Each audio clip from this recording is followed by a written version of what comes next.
dalam surat apa tadi yang dibacakan? Surat Toha ayat 132.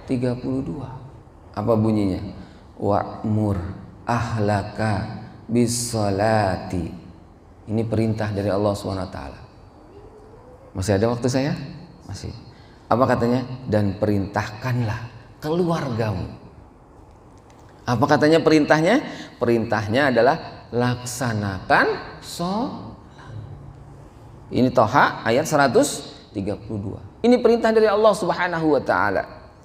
Perintahkanlah keluargamu untuk apa? Untuk melaksanakan sholat. Dan berikutnya apa perintahnya? Dan sabarlah dalam mengerjakannya. Masya Allah. Ini hebat banget. Kata tafsirnya Ibnu Katsir, ini senada dengan perintah Tahrim ayat 6. At-Tahrim ayat 6. Gimana bunyinya? Ku anfusakum wa ahlikum nar. Ini perintah juga. Jagalah diri dan keluarga kalian dari apa? Nar. Maka Ibnu Katsir dalam tafsirnya mengaitkan dengan Toha 132. Untuk menjaganya itu adalah pertama, utama, urgent sekali adalah perintahkan kepada keluargamu apa tadi? Melaksanakan sholat. Dan kemudian bersabarlah dalam mengerjakannya.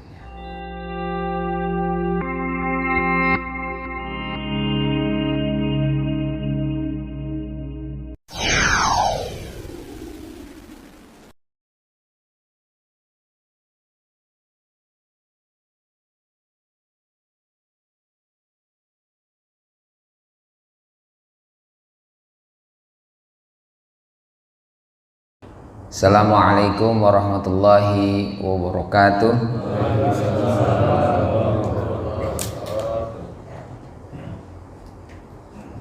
Alhamdulillahilladzi allafa baina qulubina wa asbahna ala ni'matil iman wa asbahna ala ni'matil islam wa asbahna ala ni'matil ukhuwah islamiyah. Asyhadu an la ilaha illallah wa asyhadu anna Muhammadan abduhu wa rasuluhu la nabiyya ba'dah. Allahumma salli ala sayyidina Muhammadin wa ala alihi wa sahbihi ajma'in. Amma ba'd. Faqala ta'ala fi kitabihil karim, a'udzu billahi minasyaitonir rajim. Bismillahirrahmanirrahim. Wa'mur ahlaka bis salati wastabir 'alaiha. La nas'aluka rizqa nahnu narzuquk wal aqibatu littaqwa. Shadaqallahul azim. Hadirin jamaah salat subuh Mushola Al Barakah Pinusa. Alhamdulillah, sandung syukur kita panjatkan kehadirat Allah Subhanahu wa taala atas berbagai limpahan dan keberkahan. Apalagi buat jamaah yang menunaikan sholat subuh berjamaah kemudian menunggu hingga waktu syuruk, maka Allah memberikan balasan berupa kesempurnaan pahalanya seperti haji dan umrah. Mudah-mudahan kita bagian darinya, amin ya rabbal alamin. Salat dan salam keharibaan Nabi besar Muhammad sallallahu alaihi wasallam. Hadirin jamaah salat subuh yang dimuliakan Allah Subhanahu wa taala. Tema kali ini adalah sebagaimana di player adalah sabar dalam salat. Hadirin, bicara tentang sabar dikutip dari Ibnu Sa'dan, itu beliau menyatakan bahwa kata sabar dalam Al-Quranul Karim itu lebih dari 100 kata. Maka hal ini menunjukkan begitu penting, begitu urgennya kita sebagai orang beriman kepada Allah memiliki sifat kalau orang bilang sekarang karakter sabar. Dan kata Ibnu Sa'd, dan antara iman dengan sabar itu adalah seperti mata uang yang bersebelahan dan dia tidak bisa dipisahkan. Maka ketika kita nyebut sabar, maka dia beriman kepada Allah SWT. Maka kemudian kalau kita mengaku beriman, maka mestinya dia berlaku, bertindak sabar. Maka tidak bisa dipisahkan antara iman dengan sabar. Nah, mudah-mudahan pada pagi yang mulia ini kita diingatkan kembali oleh Allah dan Rasul-Nya bahwa orang beriman itu mesti sabar, dan sabar adalah bagian dari implementasi keimanan kita. Berikutnya Ibnu Sa'dan juga mengatakan, ketika kita sabar, maka dia akan menjadi poros, menjadi as, menjadi inti, menjadi asas gitu dalam kehidupan kita. Artinya ketika kita menjalani kehidupan ini dengan berbagai profesi dan masalah di dalamnya, dan kemudian kita sertakan dengan sabar, maka roda kehidupan itu dengan berbagai bidang dan permasalahannya itu berujung pada kesuksesan, berujung kepada kemuliaan.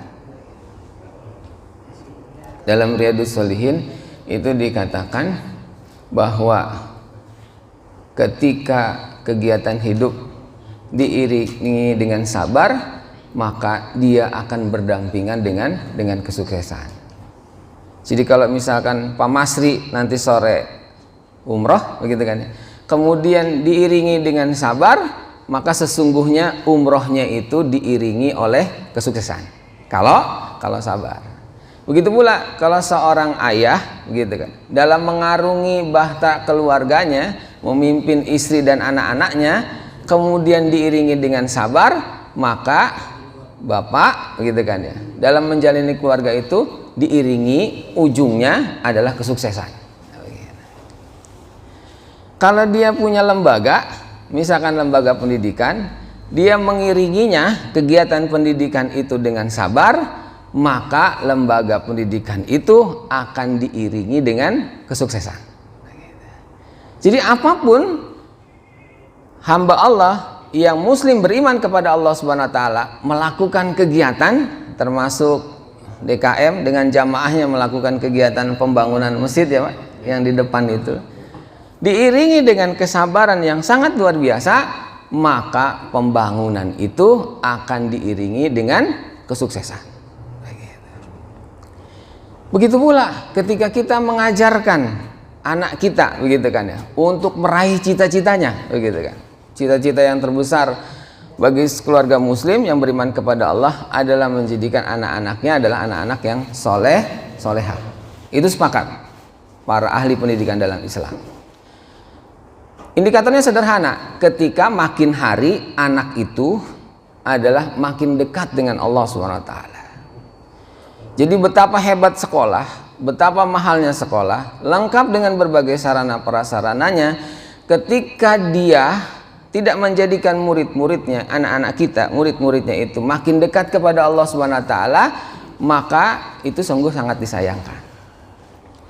Nah, ketika kita mengiringinya dengan kesabaran untuk mengiringi, mencapai anak-anak kita yang soleh, makin dekat kepada Allah dengan sabar, maka insya Allah kegiatan pendidikan, kegiatan pembelajaran, kegiatan bimbingan yang dilakukan oleh kita orang tua kepada anak atau guru kepada murid-muridnya diiringi dengan sabar, maka insya Allah maka kegiatan itu, pendidikan, pengajaran, pembimbingan, nasihat, peringatan dan seterusnya akan diiringi dengan kesuksesan.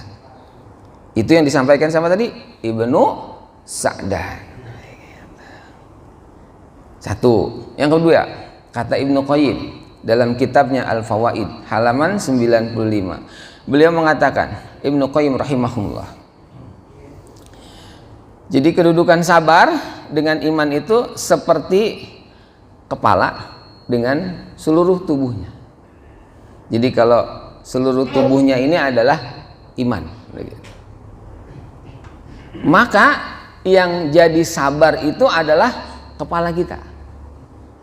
Jadi bayangkan orang pribadi kita, pribadi keluarga, pribadi DKM masjid, pribadi lembaga sekolah, pribadi sebuah komunitas, pribadi sebuah negeri, sebuah bangsa dan negara begitu. Itu adalah diprofilkan sebagai keimanan. Yang paling sederhana diri kita, badan kita itu profilnya adalah keimanan, karena kita hamba Allah yang muslim beriman kepada Allah SWT.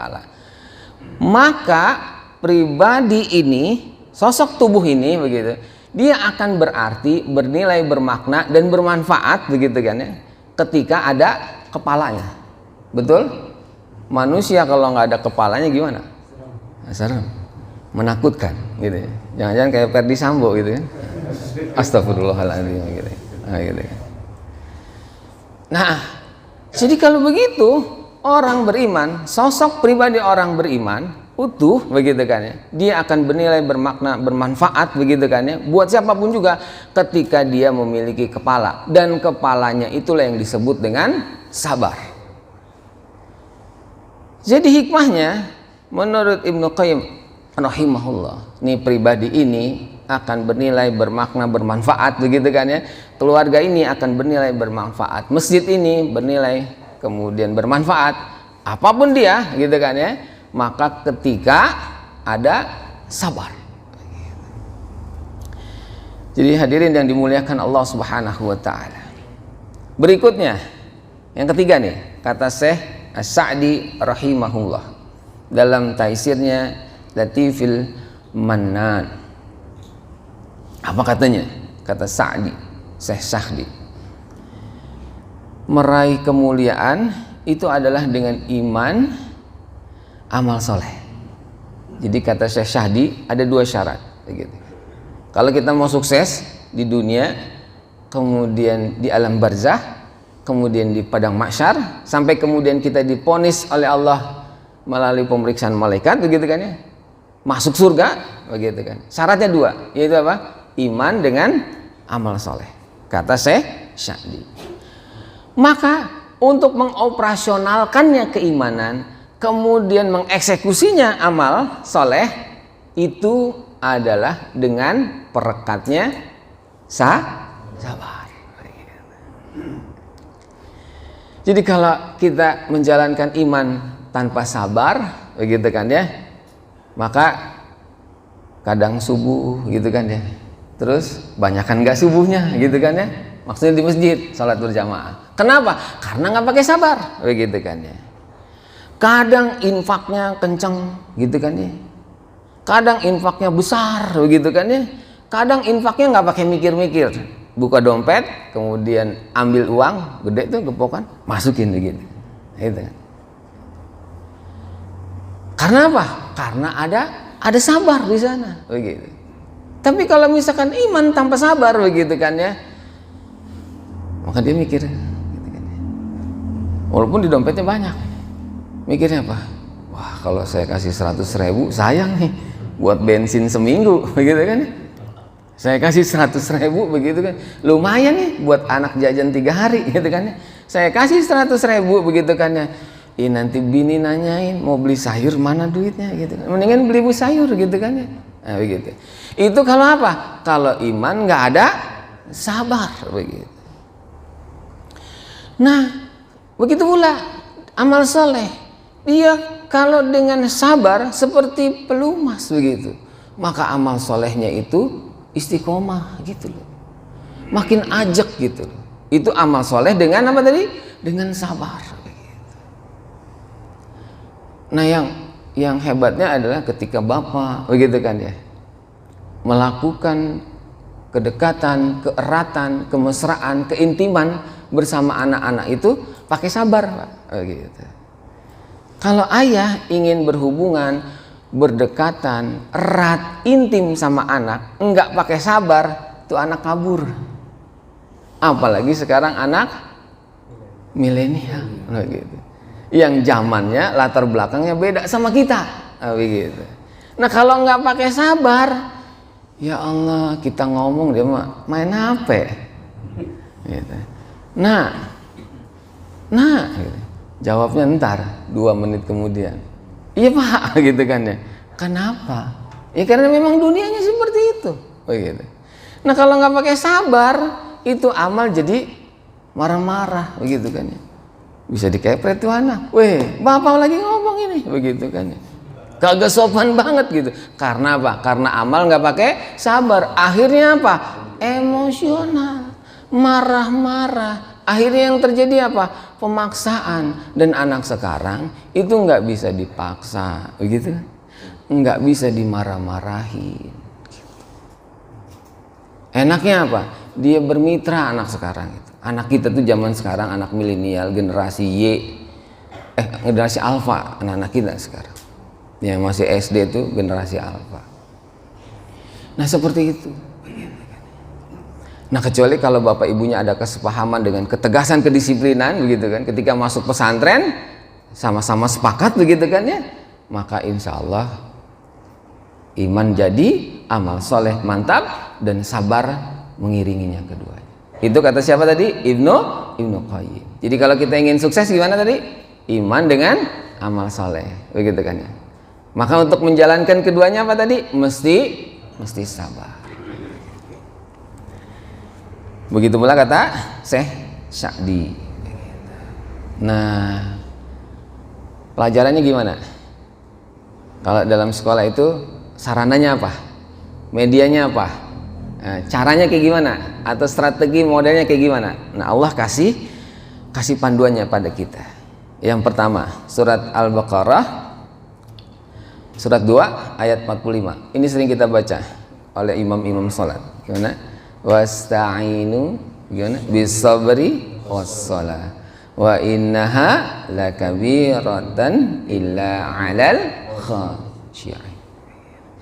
Ini adalah pendekatannya, ini adalah modelnya, ini adalah strateginya, ini adalah metodenya, ini adalah taktik dan tekniknya ketika kita ingin melatih diri kita dengan iman dan amal soleh, gitu kan ya. Ini latihan yang Allah berikan pada kita, ini sarana yang Allah berikan pada kita dan dicontohkan oleh Rasulullah SAW adalah pembelajarannya melalui apa tadi? Jadikanlah sabar dan sholat sebagai penolong, dan sesungguhnya yang demikian itu sungguh berat, begitu kan, kecuali bagi orang-orang yang khusyuk. Salat subuh berat ya Pak, apalagi ngajak anak kita ya Pak, Masya Allah. Hati-hati Pak, ngajak anak kita salat subuh itu jangan pakai apa tadi? Jangan pakai paksa, jangan pakai marah-marah, begitu kan ya, apalagi pakai kepretan, pakai apa tuh? Kalau dulu saya zaman kecil pakai rotan, gitu kan ya, atau pakai seret dari ranjangnya, nah begitu. Enggak, begitu. Itu zaman dulu, zaman saya ini generasi X ya, generasi begitu. Itu masih bisa zaman dulu, begitu. Nah, kalau zaman sekarang begitu, bapak bisa didiemin sebulan, 2 bulan, 3 bulan, begitu. Jadi ada ayah di rumah tapi tidak serasa di rumah, begitu kan. Ada ayah di rumah tapi diperlukannya ketika jadi alat marah. Pak, ini Ahmad nggak mau sholat subuh, jadi adanya bapak cuma jadi laporan untuk apa? Menegakkan kedisiplinan dengan kasar. Adanya ayah cuma mau merintah, adanya ayah untuk cuma mau marah-marah. Jangan sampai begitu. Rumah kita itu jangan sampai seperti itu sosok ayahnya. Adanya itu cuma pengen ada perintah. Adanya ayah di rumah itu cuma ingin jadi kalau ada ayah tuh marah-marah di rumah. Enggak. Tapi adanya ayah itu diharapkan. Jadi ciri ayah yang sholat kemudian sabar adalah ketika ayah itu selalu didoakan sama anak-anaknya, nah, gitu.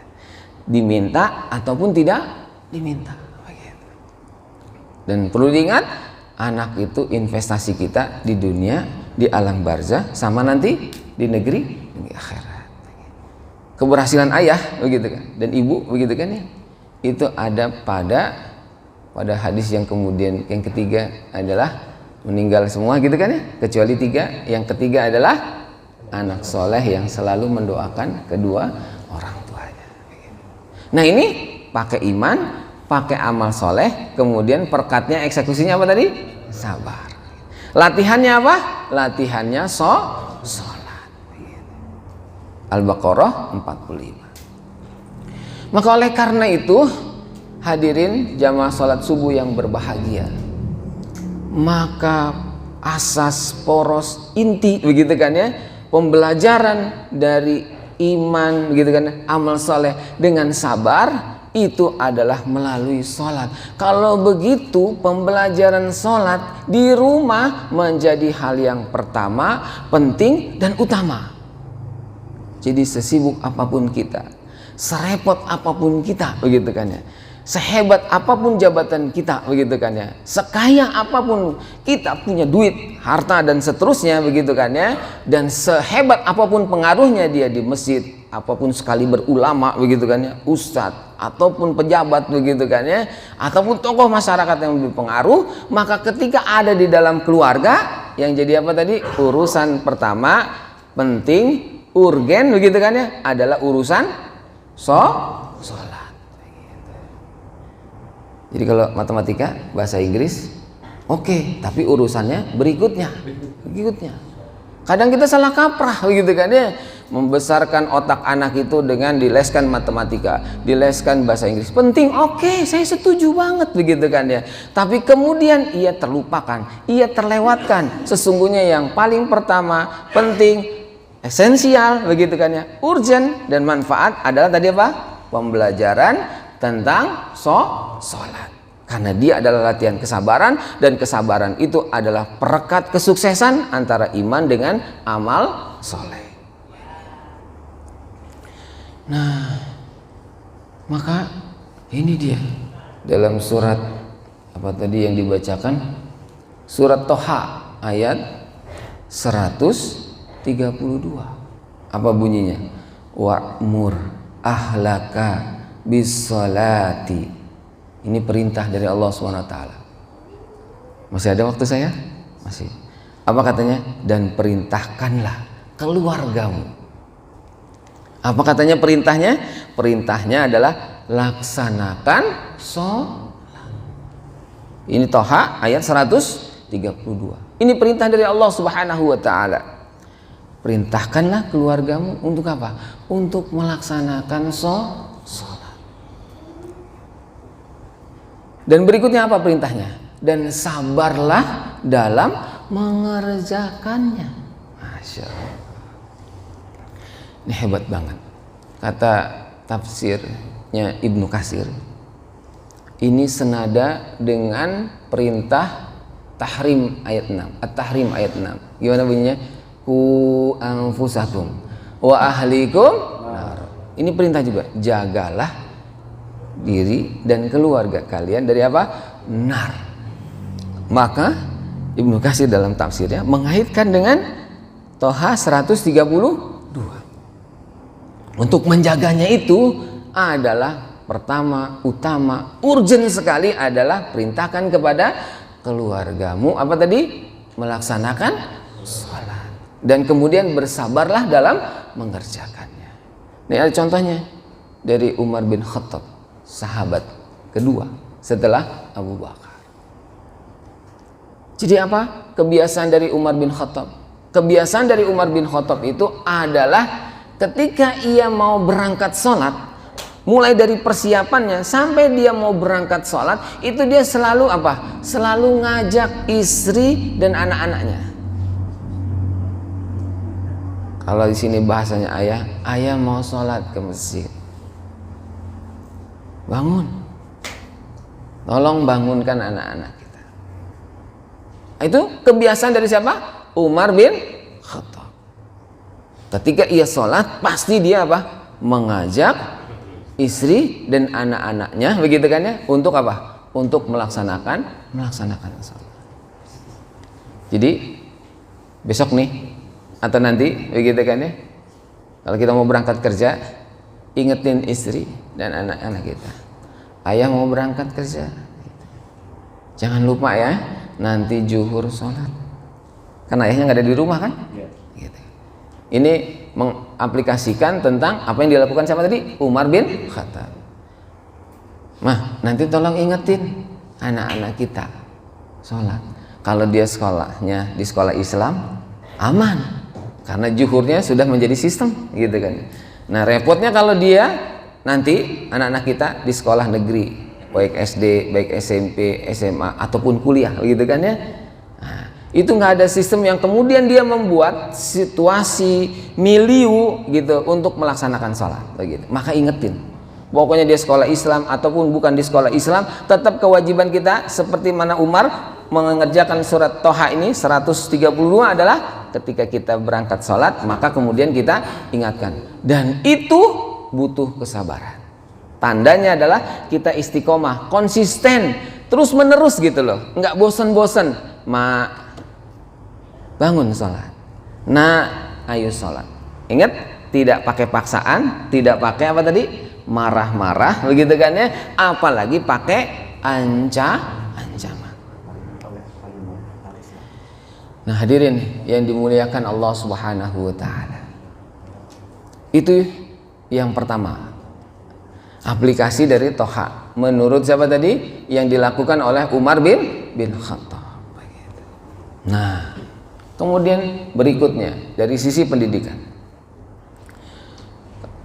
apa tadi? Perintahkan pada keluarga kalian, gitu kan ya, untuk apa tadi? Mengajak sholat, dan kemudian bersabarlah di dalam melaksanakan sholat. Baik. Sholat itu urusannya satu sama wudhu. Kalau di sekolah itu satu guru nanganin 30, atau kalau penanggung jawab di masjid itu 2-3 orang menangani ratusan siswa.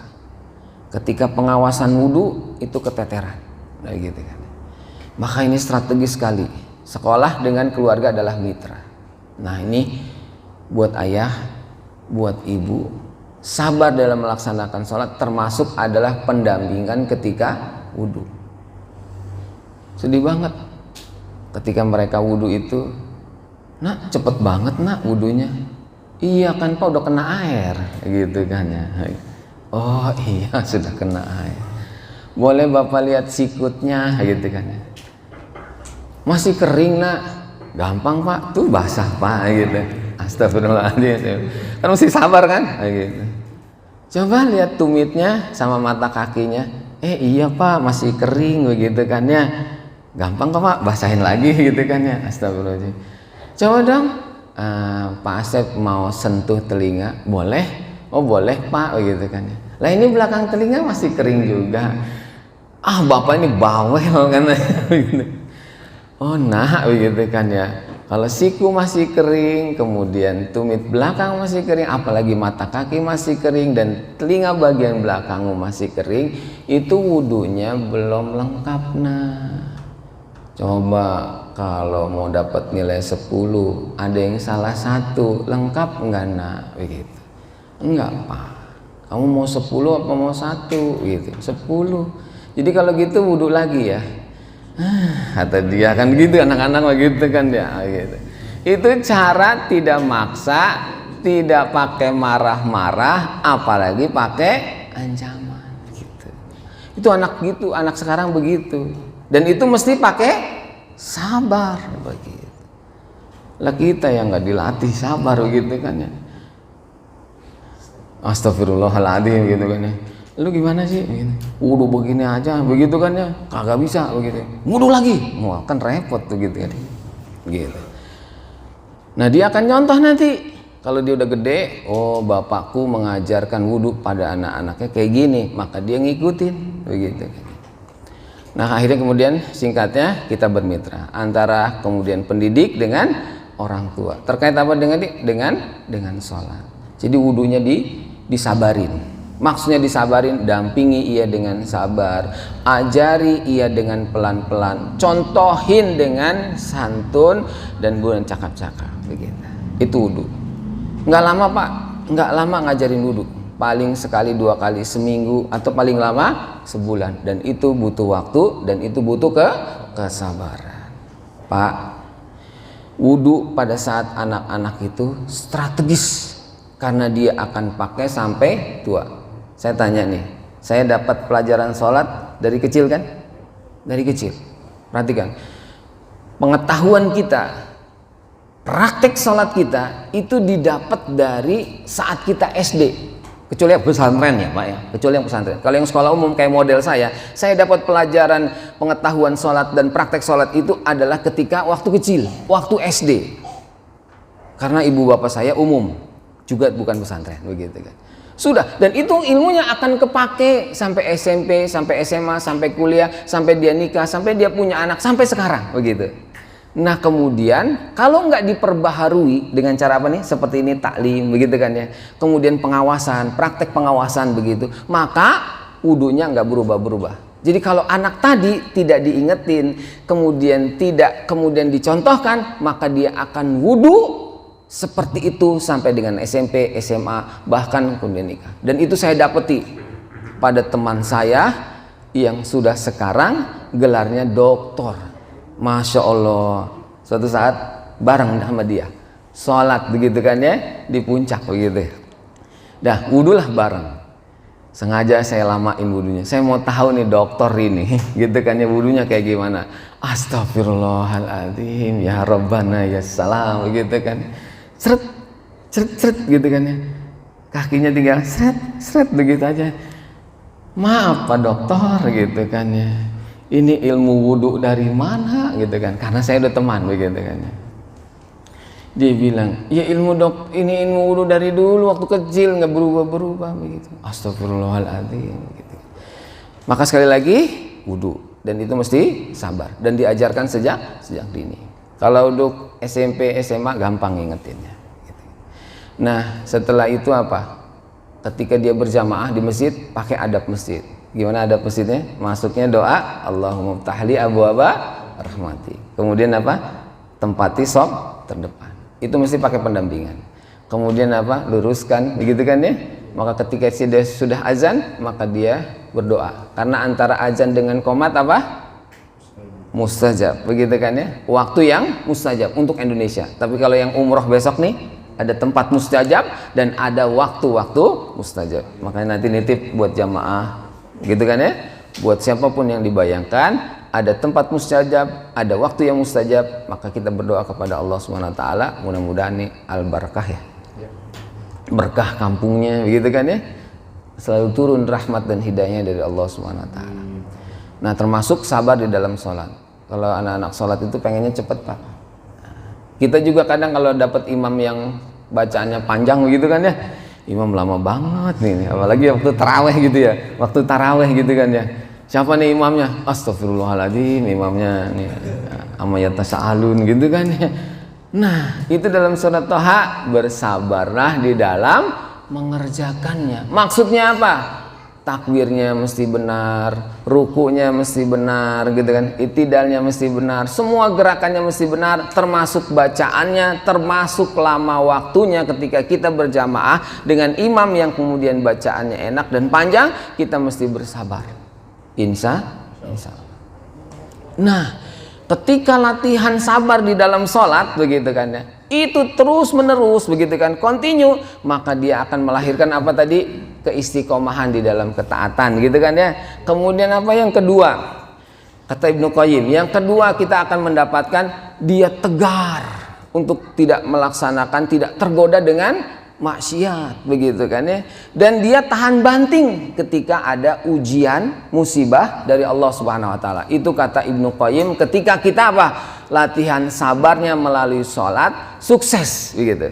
Ketika kita menjalankan iman dengan amal sholat, direkat eksekusi dengan sabar, sukses begitu. Maka dia apa? Dia langgeng, istiqomah di dalam taatnya. Subuhnya di masjid, di musola ini enggak pernah ketinggalan begitu. Kayak sahabat Rasul, salah satunya dia masuk surga karena dia istiqomah di dalam melaksanakan apa? Sholat berjamaah dengan mempertahankan wudunya setelah itu. Siapa dia namanya? Bilal bin Rabah. Tuh karena sabar mempertahankan apa? Wudunya. Luar biasa. Insya Allah kita termasuk orang-orang yang sabar. Amin ya rabbal alamin. Cukup ya Mak? Cukup insya Allah. Dan kemudian kita juga sabar di dalam latihan dan mempraktekannya, sehingga kemudian kita dicintai oleh Allah dan layak memasuki surganya Allah Subhanahu wa taala. Amin ya rabbal alamin. Lebih kurangnya mohon maaf. Billahi taufik wal hidayah.